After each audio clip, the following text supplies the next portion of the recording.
welcome everybody to the third year of this webinar series.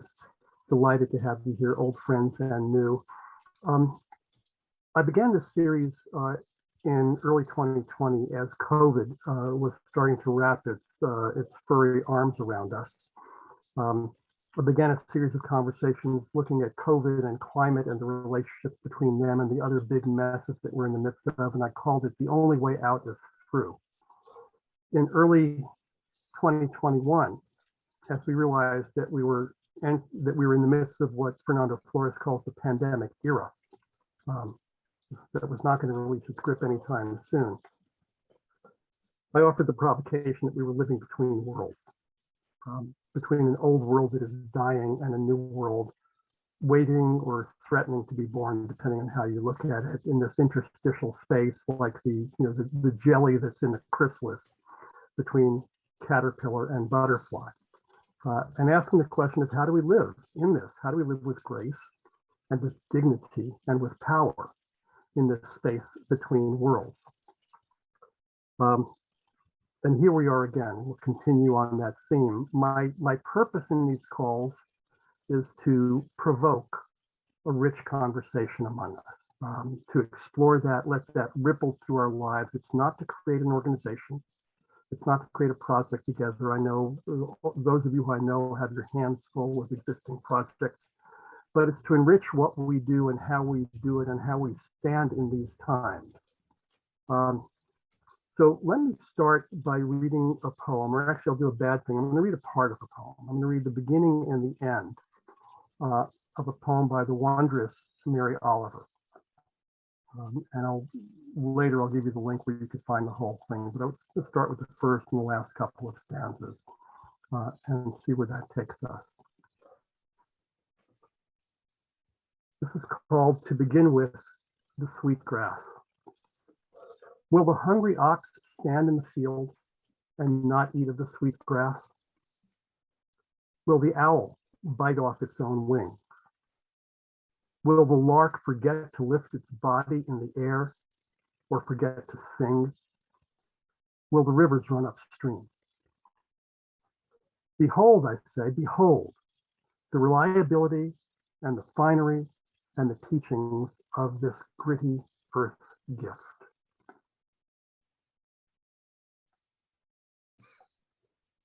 And I'm scrolling over some richness and to the end of the poem. Let me ask you this. Do you also think that beauty exists for some fabulous reason? And if you have not been enchanted by this adventure, your life, what would do for you? What I loved in the beginning, I think, was mostly myself. Never mind that I had to, because somebody had to. That was many years ago. Since then, I've gone out from my confinement, so with difficulty. I mean, the ones that sought to rule my heart. I cast them out. I put them on the mush pile. They will be nourishment somehow. Everything is nourishment somehow or another. And I have become the child of the clouds and of hope. I've become the friend of the enemy, whoever that is. I have become older, and cherishing what I have learned, I have become younger. And what do I risk to tell you this, which is all I know? Love yourself, then forget it, then love the world.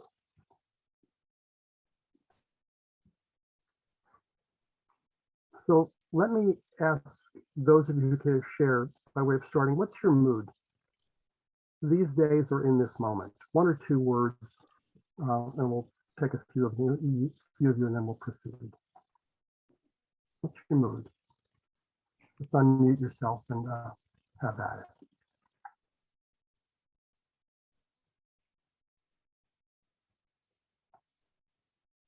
As is my wont and privilege, if I don't see hands raised, I might just call on people. Gabriel Grant. Busy. A mood of busy, okay. And some of you are posting in the chat, which is fine also. Shell?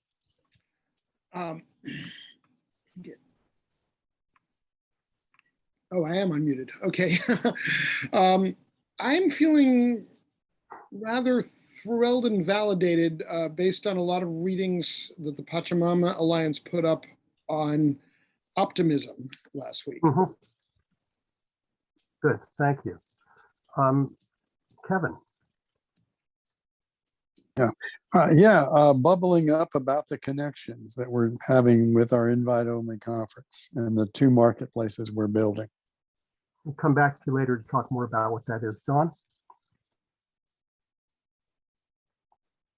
I do feel like those of us who are here, we're born for these times, and I keep getting reinforcement and reinforcement of that is so, and finding my place within the larger community. So it's heartwarming, and Great. just thank you. Thank you. David Morse, what's your mood? Somewhat encouraged. Okay, good, thank you. Kimberly Schroeder? Rewilding and learning how to be in loving relationship with land. Great, thank you.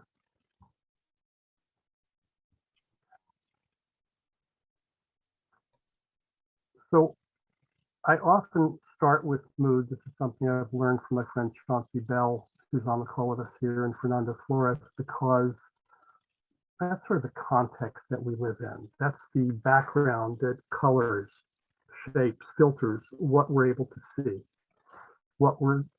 how we listen, what assessments we make of the world that we're encountering.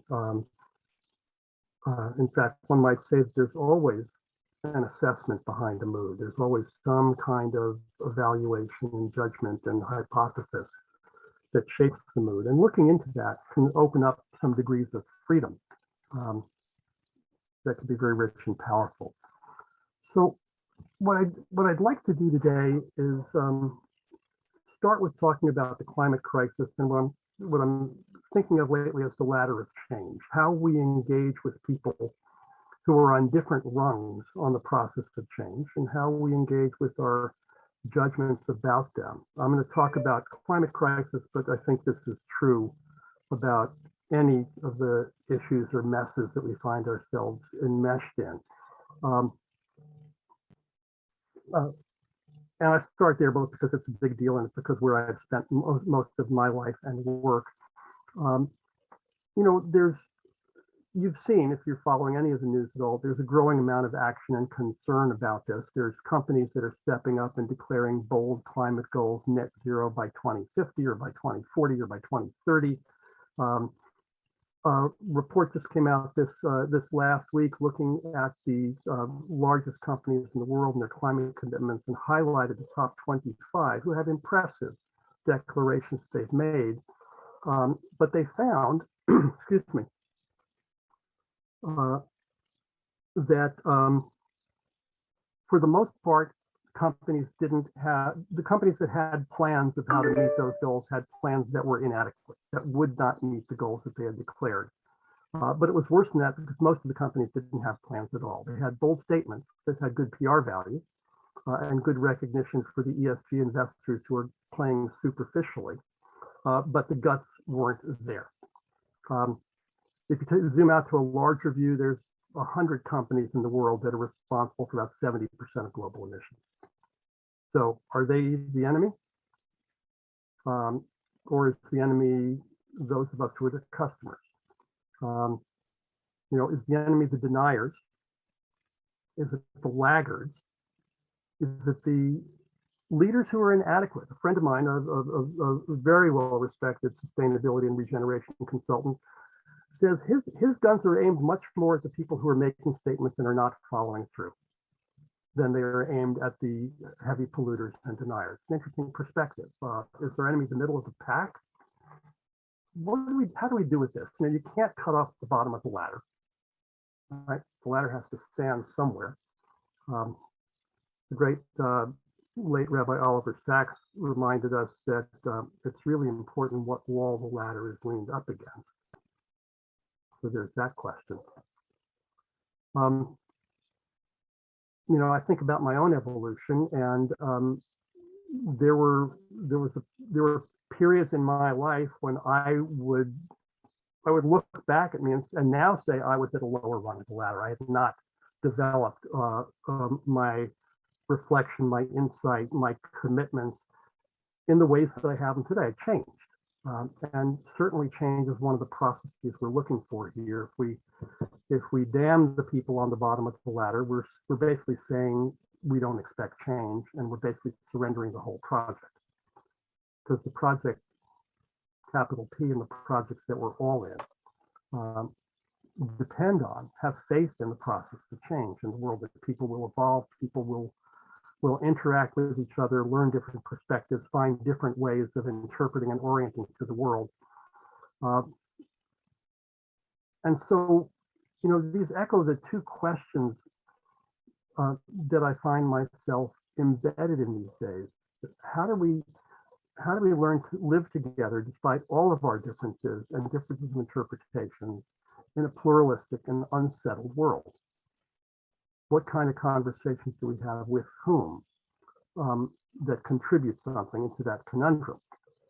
And the background question I'm finding in all my work is, how do we learn or relearn how to belong to the living world?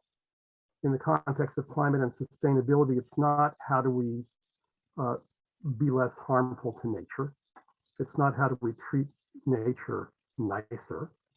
It's how might we do business? What would it look like if we did business as though we belonged to the living world? So I live in those questions, and in the larger question of what kind of conversations do I have with whom? Who do I engage with? How do I speak? Most particularly, how do I listen so that something can emerge from this that's productive and generative? So with that, what I'd like to do is just open it up for a conversation among us all together for about a half hour.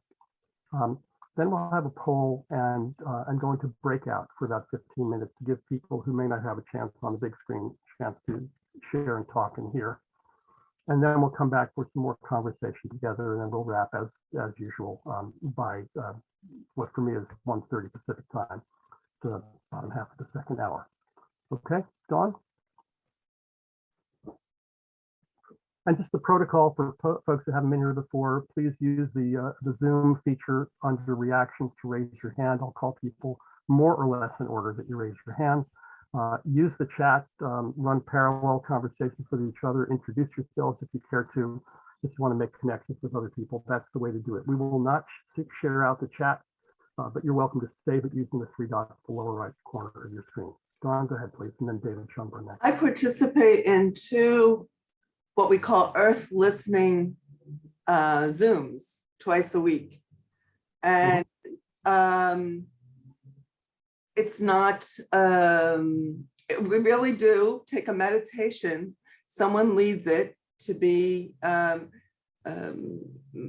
that we are placed in nature. And obviously within our own meditation, we go to our favorite spots and we listen, maybe not through our ears, but through our feet and through our feeling, what the earth is speaking to us.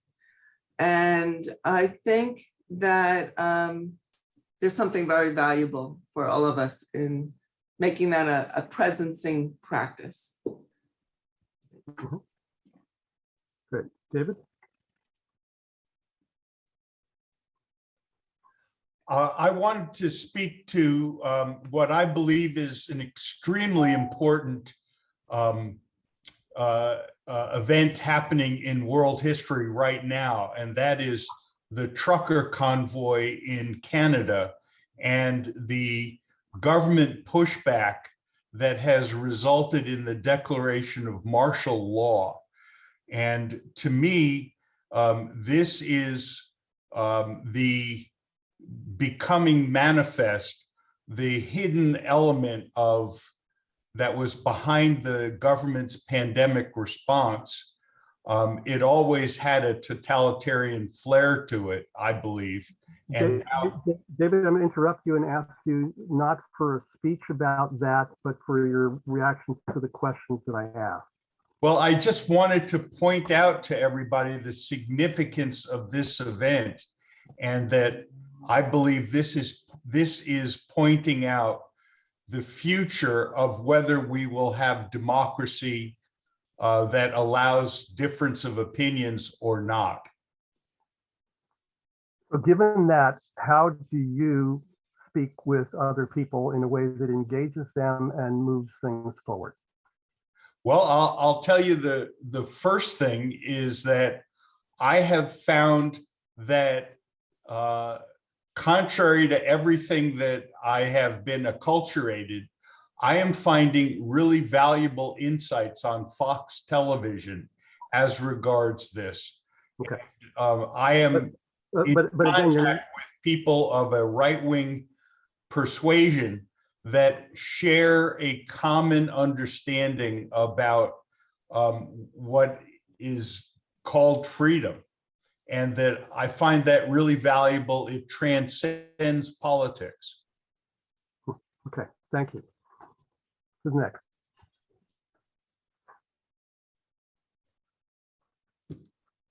And by the way, folks, please lower your hands after you've spoken so I can keep track of the queue.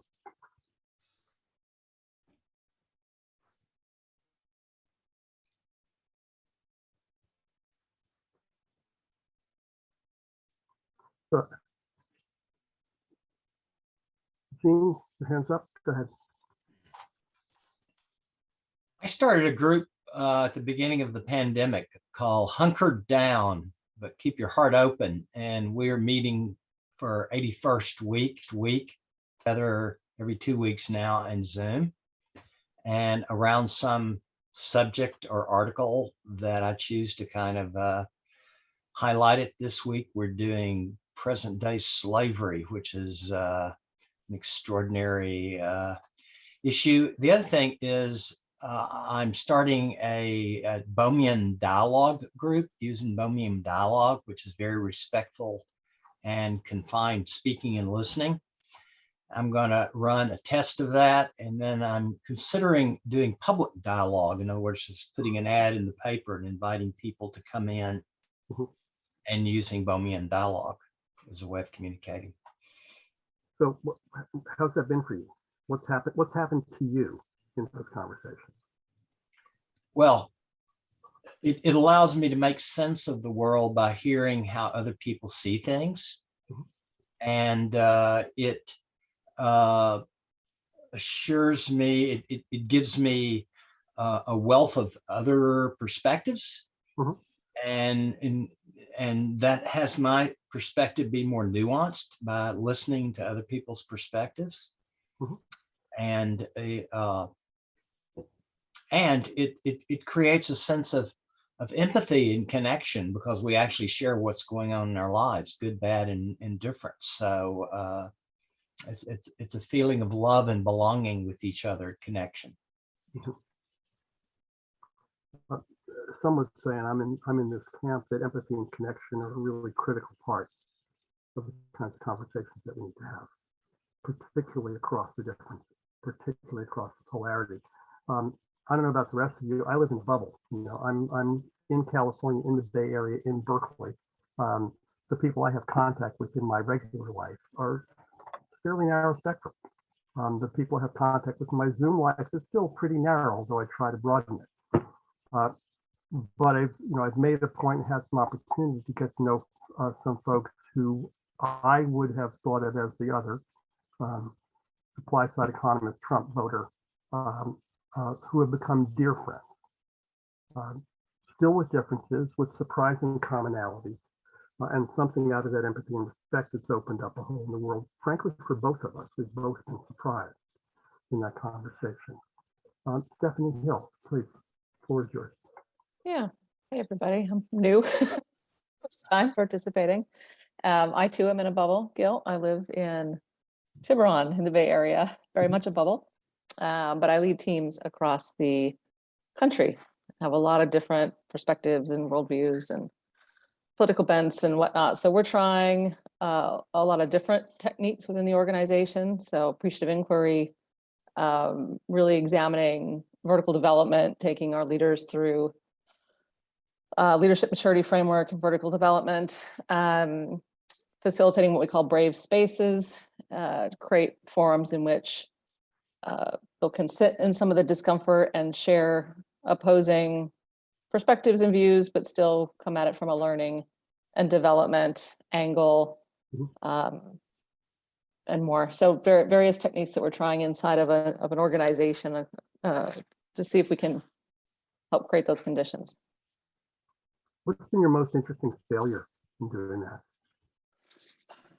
That's a great question. I'll share two. So one on the I don't mean yours personally, but where has those processes really failed? Yeah, two fronts. One, everything, so many topics have very intentionally been politicized. So it's very difficult to cut through that to get to the discourse and the dialogue. So the politicization has been a very difficult barrier to overcome.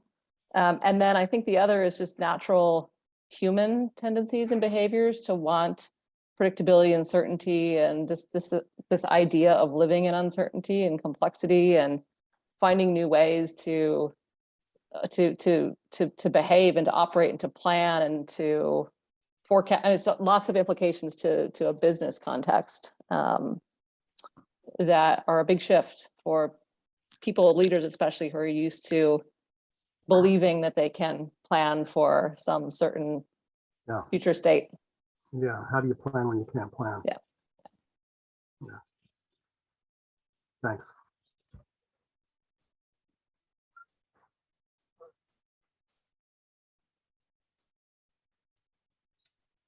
David Morse.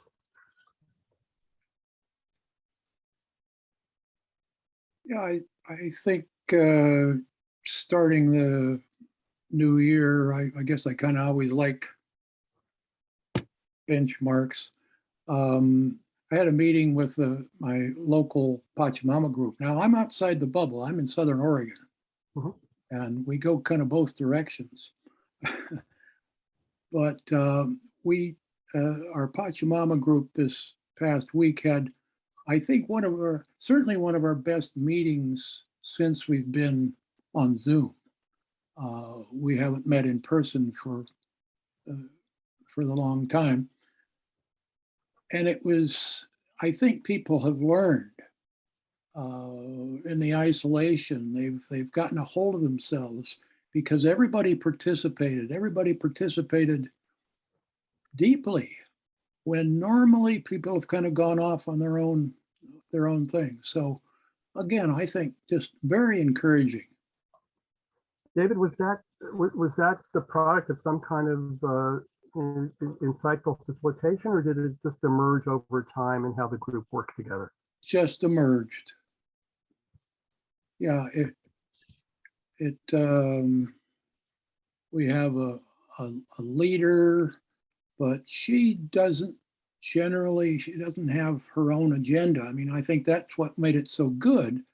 And we even talked about it, is that, gee, we're really getting some ideas here. And I left the meeting with some things I'd had in my mind and wrote a couple pages about it. And oftentimes it's kind of, well, okay, that meeting's over and gee, lots of interesting things. But it was really palpable this time and encouraging. Great, thank you.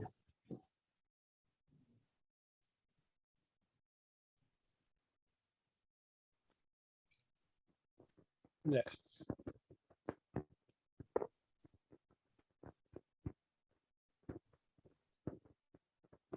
I'm hearing from some of you that my mic is muffled, so I've changed mics. Is it better now?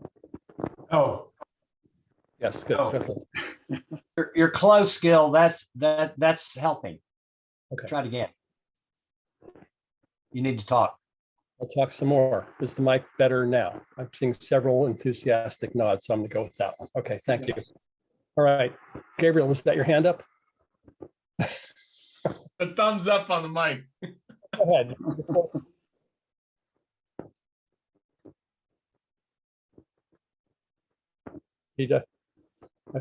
I passed the ball, but he doesn't volley it. Okay.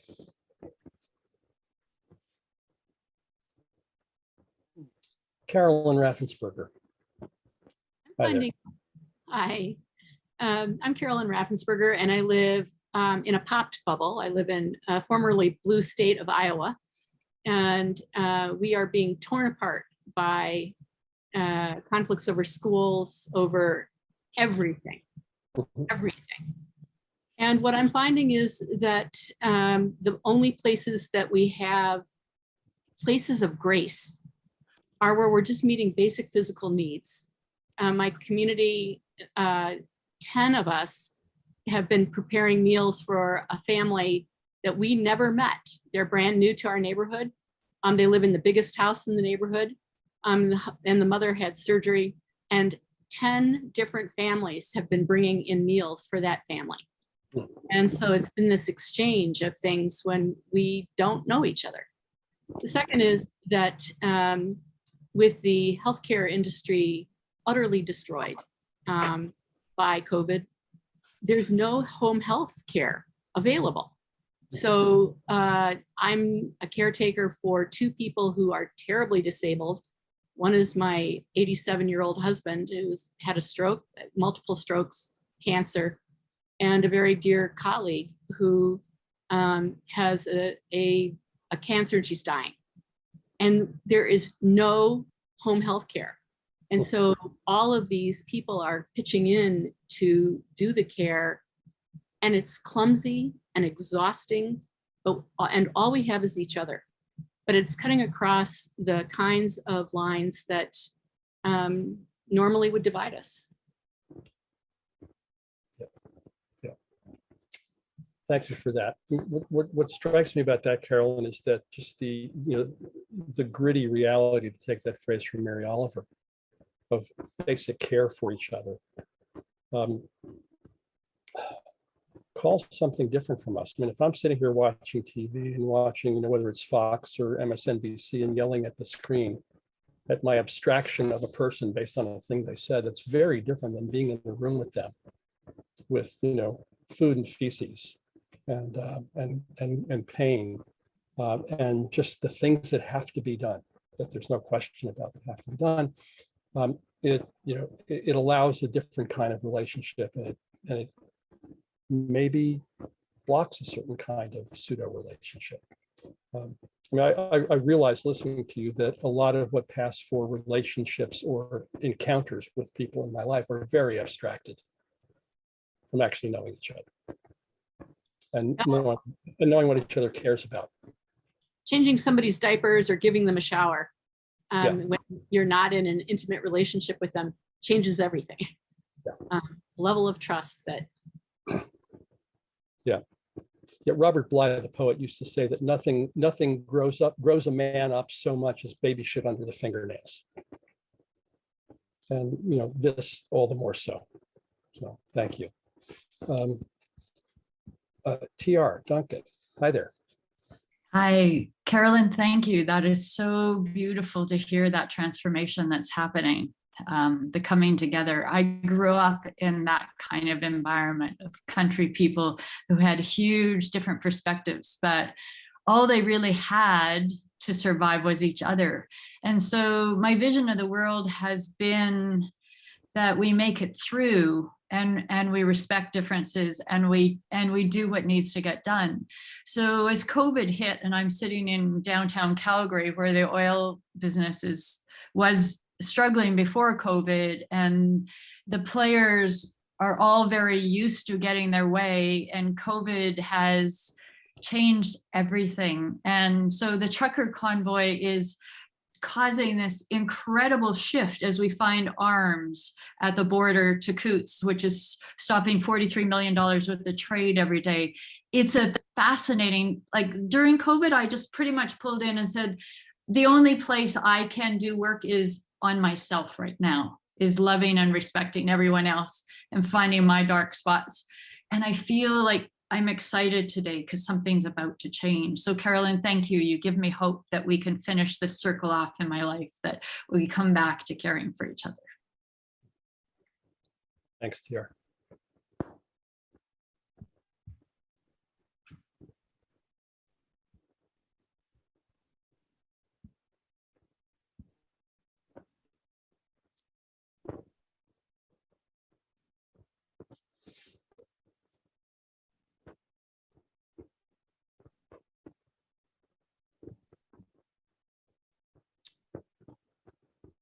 these are tough questions, and the quiet, I think, is an important part of the conversation.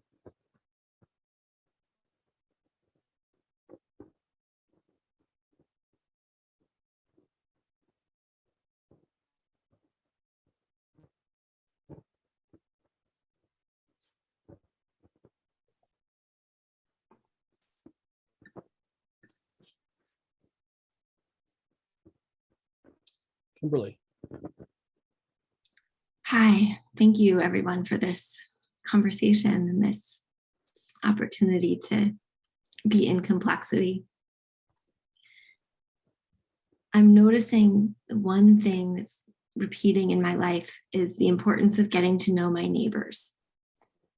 And that can be saying hi to people and learning their names. I have a little note in my phone of, oh, this person lives at the corner, you know, and writing down their names. So when I see them again, I can reference and learn.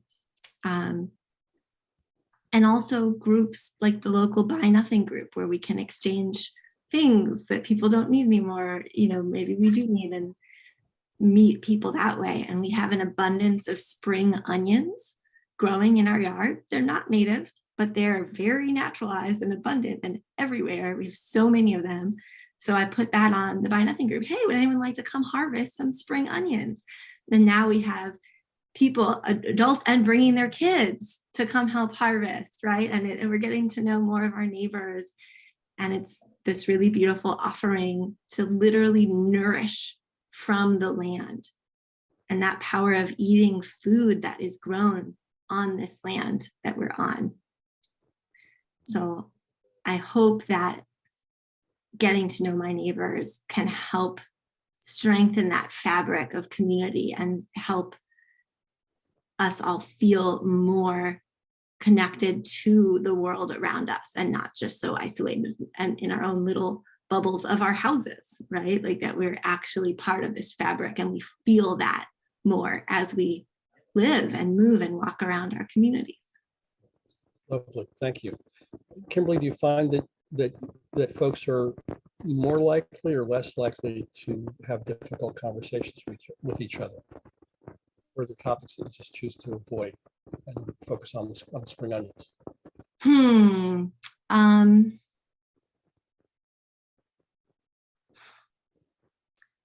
Well, with people that I've just met in my neighborhood, I've not had super difficult conversations yet.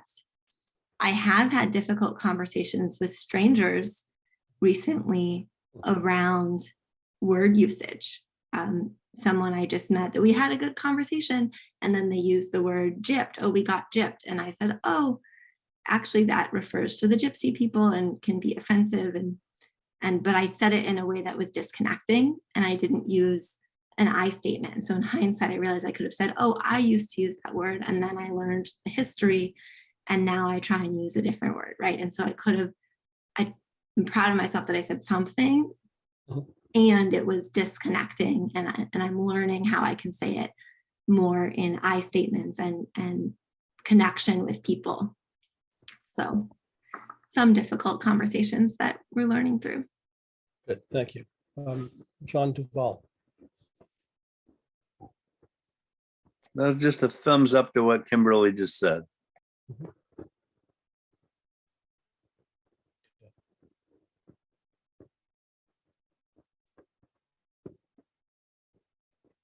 Kevin Jones, I saw your hand go up a moment ago and then go back down. You want to say something? Sure. I mean, I would just talk about the marketplaces we're building. Yeah. If this is a good time for that. Well, if you put it in the context of how you are bringing together people across apparent differences, yeah, let's not get into the nuts and bolts of the marketplace just now. We'll do that a little later in the call. Yeah. Okay. Well, let's see. We are creating community design capital in a neighborhood that was displaced by our leading tourist industry icon, the Biltmore Mansion, which was the Vanderbilt's biggest house in the country. And it's in Asheville, North Carolina. and it's the largest house in the country, and everybody has to go because you've never seen anything on this scale. They wanted to show 19th century industrial might exhibited in a house. So, rail lines into the kitchen, those sorts of things. And but to build it, they displaced a black neighborhood, Shiloh, and so they bring in hundreds of millions, and the Shiloh gets nothing. So we're setting up a repair fund where they want to get out in front of it. Once we're highlighting it, we're one of those places where they are saying we want to do reparations, which means they want to pay some consultants for 3 years to build a report and have academics fight at City Hall. And they're also founding in the county. And so all the tourist folks want to say, no, we're out in front of it. And so we're building in local crowdfunding equity marketplaces and a catalytic venture philanthropy marketplace that will have the repair fund front and center. And the tourist folks want to say, we're doing something now. So it's pretty cool. It's coming together.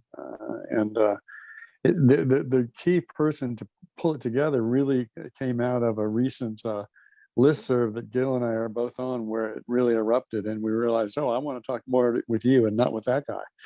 So a crazy bully made a great partnership happen. So Kevin, you've done things like this before, where you've brought together unusual combinations of people to do something economically rooted that people thought possible. What's the secret sauce for you? Well, so it's really pretty simple. Finding valuable strangers who don't recognize each other and setting up intersections where they can become unlikely allies. And then some of the times you need to do that over time as they get to know each other and figure out where they can ally.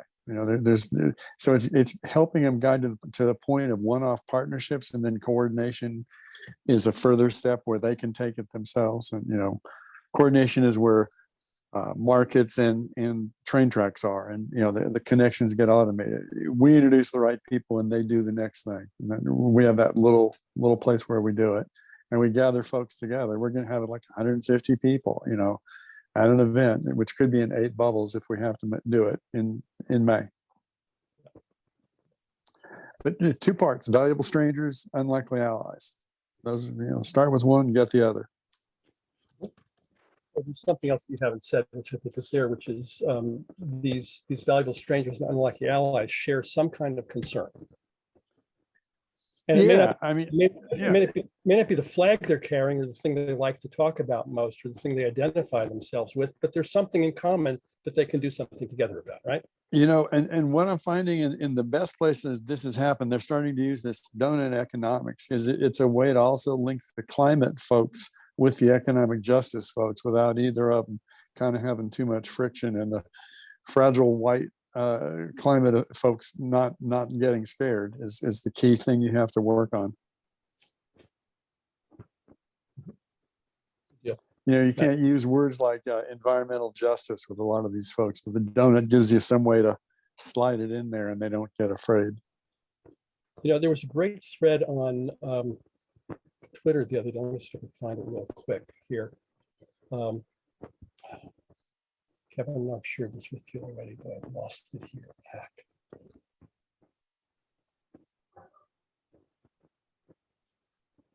Here we go. Eliana Woods did a post on TikTok and communicating with young people, and the bubble that white climate advocates like me live in. I've never been on TikTok. I think it's a different world, but that's where that's where a lot of folks live. She did a beautiful thread. I'll put it in the chat about what she's observed from that. She's got 300,000 followers on TikTok, and one of the things she observed is that doom doesn't work. That's not what's engaging people. Look at how much of the official climate dialogue is about doom and about how fucked we are and how bad things are going to be by a certain time, as though that would motivate people. The traditional climate dialogue, brings out charts and facts and data to try to convince people that things are the way they are, but data doesn't move people. Something else does. And so have a look at this when you get a chance. One of the things it said to me is that the leadership on this stuff isn't coming from my generation.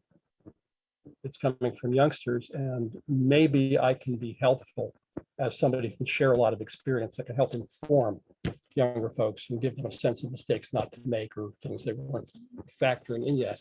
But the dynamism there is quite stunning, and I'm largely blind to it. I confess.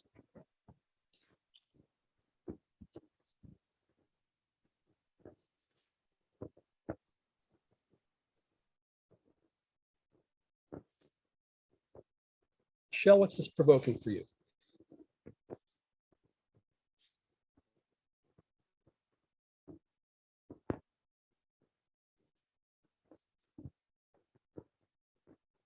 I'm sorry, Gil, that was hard to hear. Could you repeat the question? The question was simple: is what's this conversation provoking for you so far? Well, truth be told, I'm not feeling great today, and I'm finding it a little hard to concentrate on it. But I think the issue of left-right dialogue is really important. And I have done a couple things in my life to try to foster that. It's not always easy to find people on the other side who are willing to actually have a dialogue and not just scream ugly names at you. So I am in a Better Angels group, and I do have open dialogue within reason on my Facebook page. And we have some very good conversations on that page. But people kept saying to me, why don't you throw that guy off? And like, he's staying in the rules. I'm not going to throw him off. And I think it's important that we hear from other perspectives. Thanks.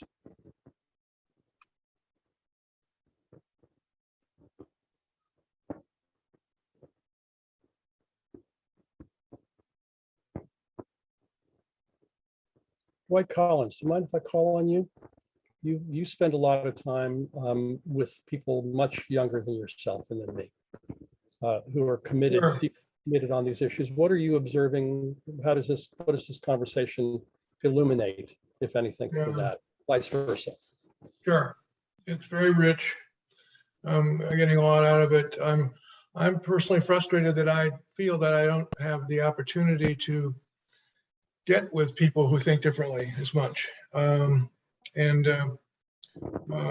others, I'm just spent teaching, have been teaching at Presidio Graduate School, MBA Sustainable Management for 17 years.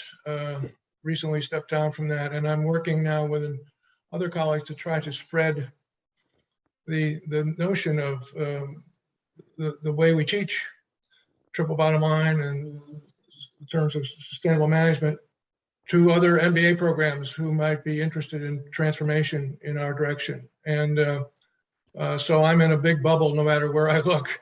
That's people who think sustainability.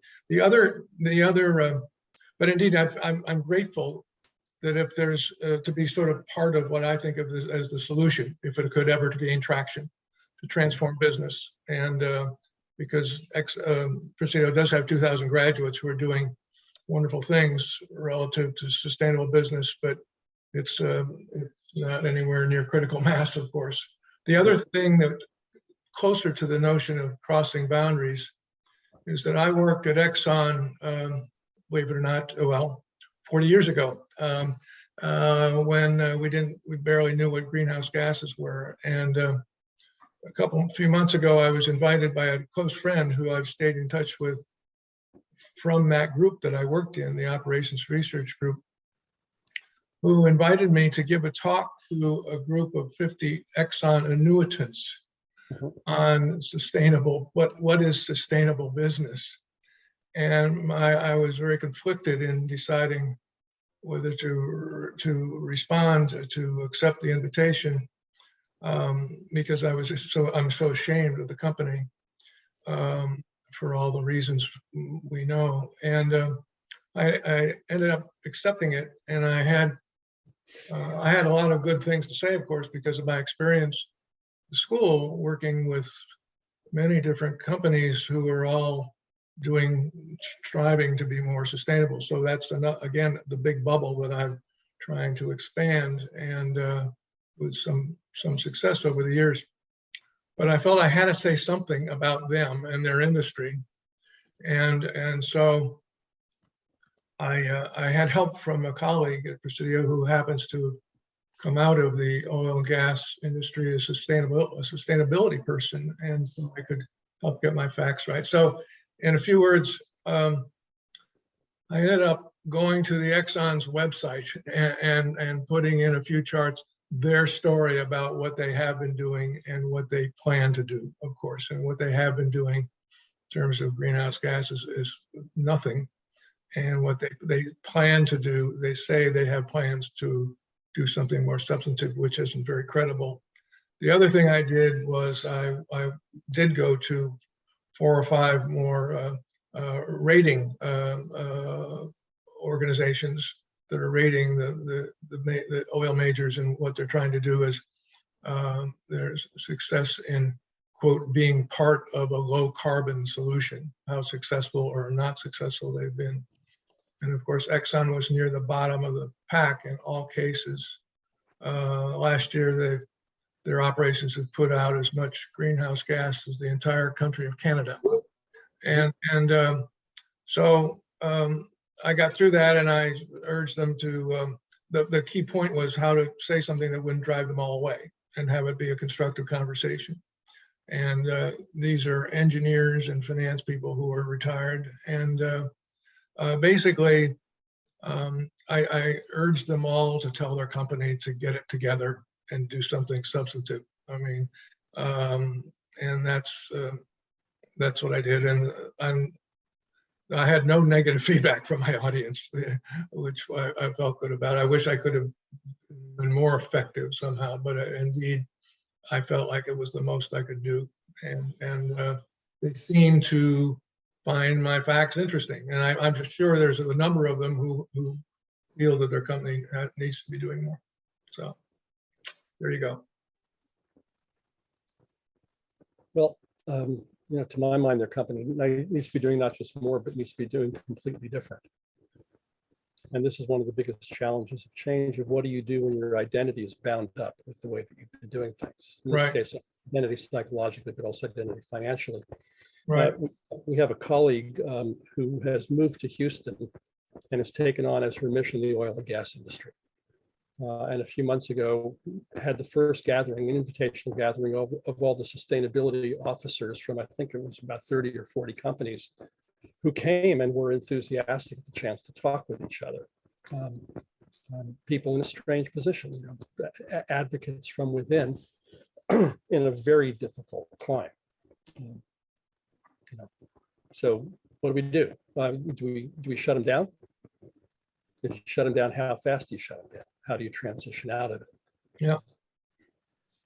You know, their game, as I see it, is to profit as long as possible from the reserves they have in the ground, and just, you know, from an economic perspective, is to stretch the transition out as long as possible. Right.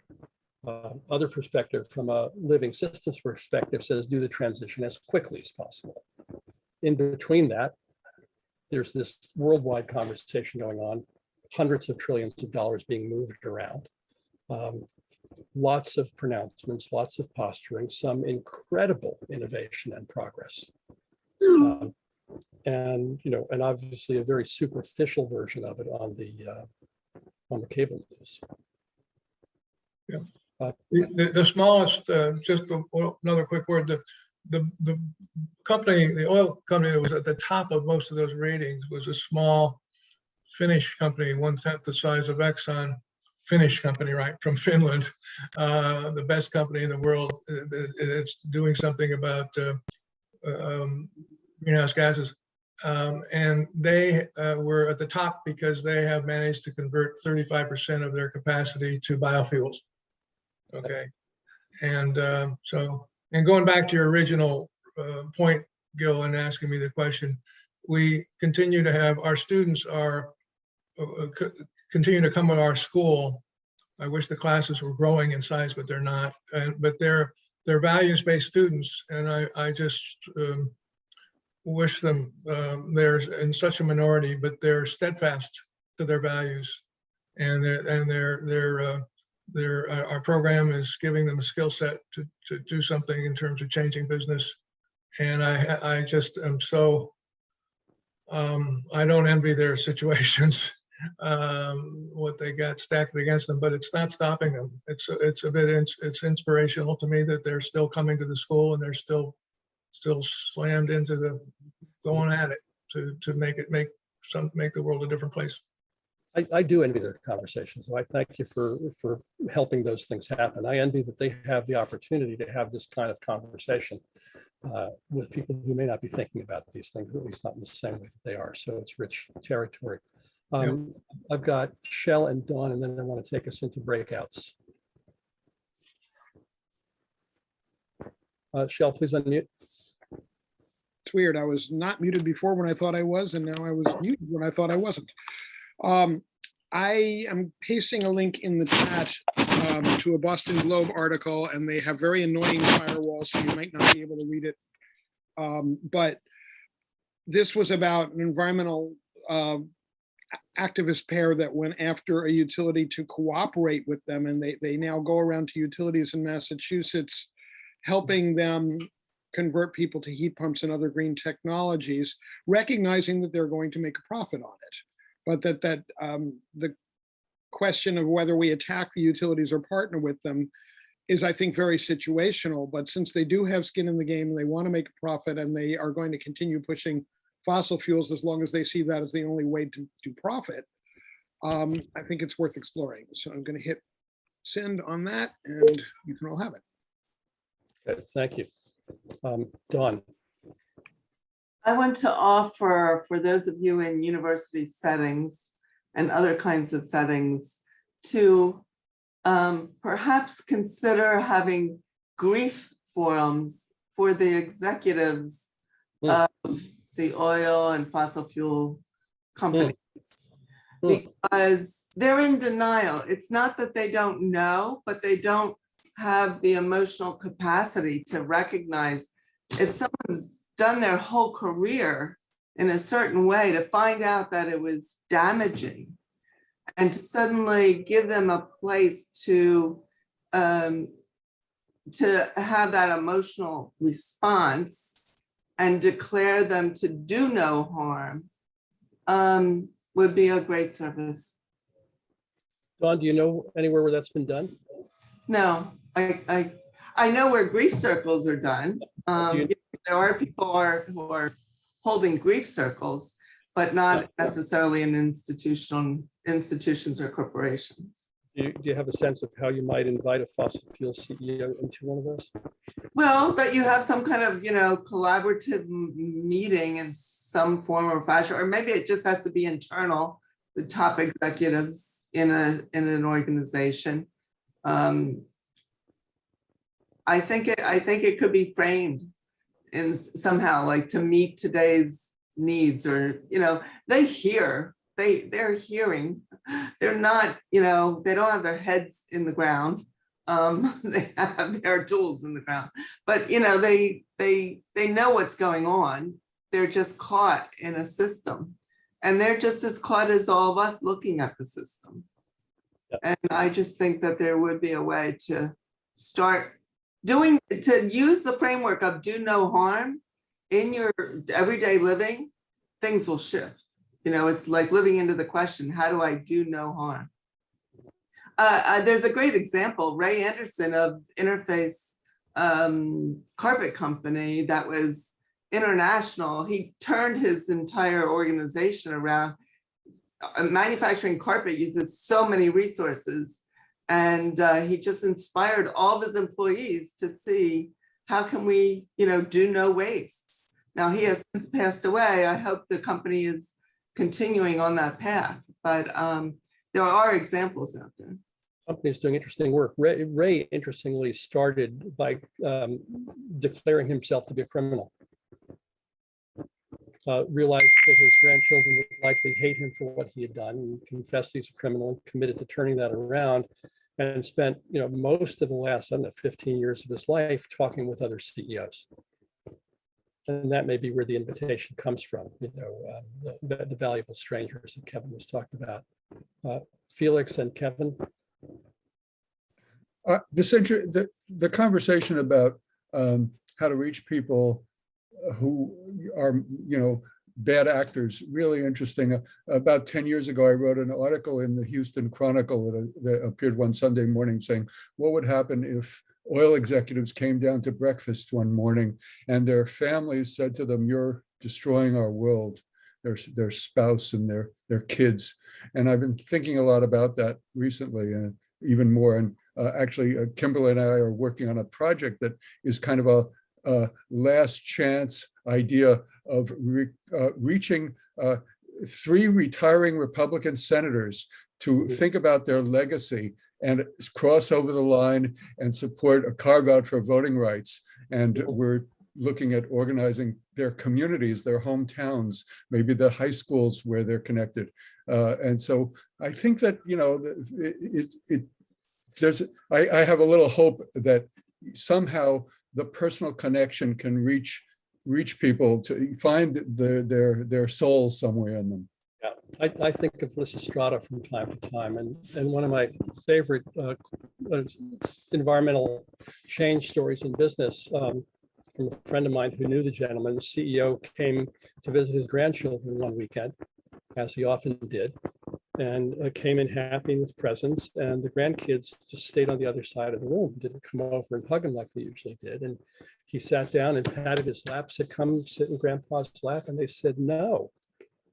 And he was heartbroken, and he asked them why, and it's because they had learned about what his company was doing to the living world they cared about. And it broke his heart. And he opened to something that he never had opened to before. It wasn't a matter of financial projections or strategic documents. He was just, you know, Don, you talked about grief. That man was just thrust into grief. And all of a sudden was a guy, a grandfather with some significant power, saying, what can I do to repair this relationship with my grandchildren and repair the world that they are entering into? Something much more powerful than, you know, consultants like me or MBA students like White Cranes do in the normal way that we operate. So Felix, thank you. Kevin? 2 things since you brought that up. One is that we find in family offices, which is like, you know, multi-generational family wealth, the granddaughter to the grandfather is what causes the big money to move, because she doesn't think his idea of the legacy he leaves behind is what the world needs. So he is willing to be led to this other world. And you see a whole lot of that, you know, Pritzkers, et cetera. But, you know, I was also saying, you know, one time I had breakfast with the CEO of Monsanto, just kind of the 2 of us, oddly enough, at an hour at this Google event. And, you know, I came in with all my half-baked facts about, you know, bad things, farmers, seeds, lawsuits, you know, and then I said, well, you know, I talked to him about it, you know, when I had a business that when I sold it, ended up doing really bad things. It became the #1 pre-employment screening thing, because I had access to all these databases for folks who were hiring people at the bottom, which was commercial office cleaners and truck drivers, places where there's 110% turnover. And I happened to have built a product that made it really possible to apply the screws to those people better than anybody else. It's the national leader in oppressing the poor hourly wage folks. I built it, and they found the diabolical use for it. I just was connecting data, seeing what might happen and stuff. And so I told them about that, and I was stuck with it. And, you know, that we enabled polluters to figure out the historical fines with each kind of regulation and each kind in context, or combination rather, so that they could figure out which laws were worth breaking, because you could combine the fines and compared to the cost of disruption of business and which laws you should actually break. And so I helped them, you know, become smarter lawbreakers by finding the little bitty law that would take a long time to litigate it, and then so anyway, I helped them really become, you know, more effective and smarter criminals. And it was just, I wasn't really evolved enough to think about it, except that this was the highest and best use of this information. And each time I would come up with a better combination, they would be really happier. And so we did this whole regression analysis of, you know, pollution versus time to capital. And so he said, yeah, you know what it's like to be stuck in something and you can't get out. And that's the system you're engaged in. And we said, yeah, it was terrible. I didn't realize all the bad I was doing. And then the folks who bought it made it even worse and took it national. And so we were really like, two humans that got stuck somewhere. And he was he was deeply aware, and he was deeply aware of what everybody thought about him. And he was immersed in a bad system and couldn't get out. He was paid huge amounts of money and was really good at it. So there's a question for us. Let's go into breakouts for a few minutes, and kind of taking off from where Kevin just led us. Just take a minute to introduce yourselves to each other, and then take a couple of minutes each to talk about how do you communicate about climate or whatever is your difficult issue of concern with other people who have a different perspective than you. What do you do? How do you do that? Maybe you don't do that. That could be an answer too. And what, based on your own experience and what you've heard here today, what kind of practices might you experiment with going forward? So I'll put that in the chat. Jillian, can you break people up into groups of 3? Any questions about that while we're getting logistics together? We'll do 10 minutes of this and then come back and do a little bit of sharing out from the groups, and then some closing conversation together. But I just really want to give all of you a chance to speak, which isn't always possible in this larger forum. Welcome back, everybody. So let's just hear from each of you. One person from each group share something that was notable, distinctive, provocative, moving, unexpected in your group. Briefly, a minute or so each. Yeah, I'll share. I thought it was just wonderful. TR said that what she does in talking to people is try to keep her space very clean and clear so that there's not any pushback generated. And that has the impact or effect of having people look at their own stuff if they've been resistant or climate deniers. And I think that's real important in engaging in this field. Good, thank you. Which number group are you? Number 3. Okay. How about number 4?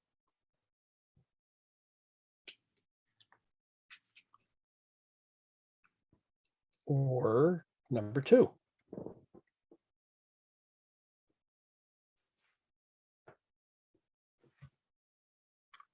Or anyone move to speak? Okay, yeah, David, please. David Morse. I'm group number 1. Yeah, really good input. I can't remember where exactly my notes from one left off and the other one, but the big thing is looking at the other views based on many times predispositions of one sort or another, and occupations was mentioned as a big one. Generations, using personal connections, interviewing those who are not normally in the in-group, let's say. Yep. Interviewing for what? To see, to get them involved, actually in this case. I think this was Alan that talked about in a community situation, bring in the people who have been left out, so that we get the perspective that may go back way longer than some of us think about. Yeah, there's an important shift there, which I have learned really slowly and imperfectly over my life, from bringing in these other folks to bring them into the conversation and share my ideas with them, to bringing them into the conversation so I can listen to them Yes. and hear what I haven't heard before and learn what they care about, and then see where there's some, common ground or unfamiliar strangers who could become friends, at least on certain things. Yeah, thank you, David. David Grossoff, were you reaching for a mute button there? No, okay.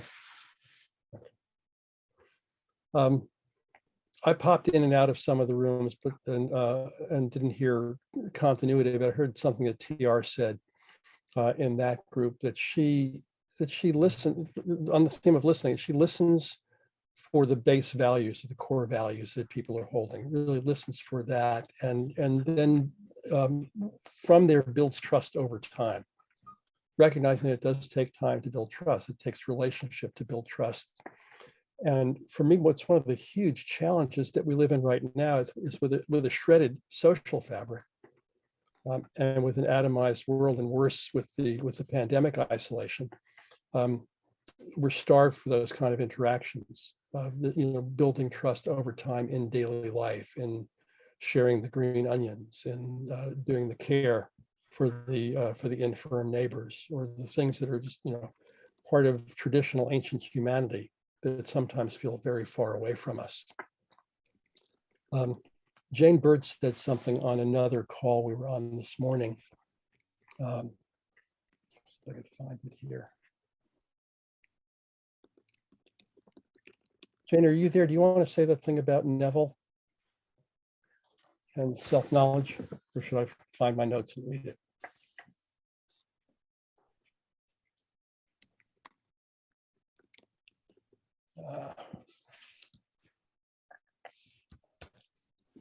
All right, guys, I'm not mastering my technology here.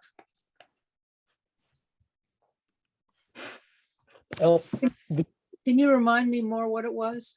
It was about Neville Goddard and self-knowledge, and how that affects the golden rule.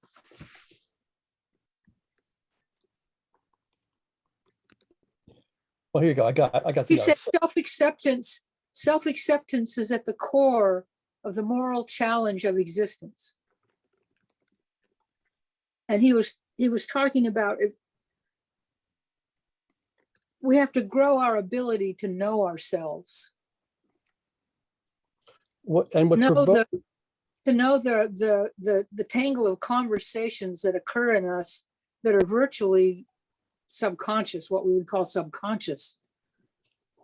If I don't know what's in me,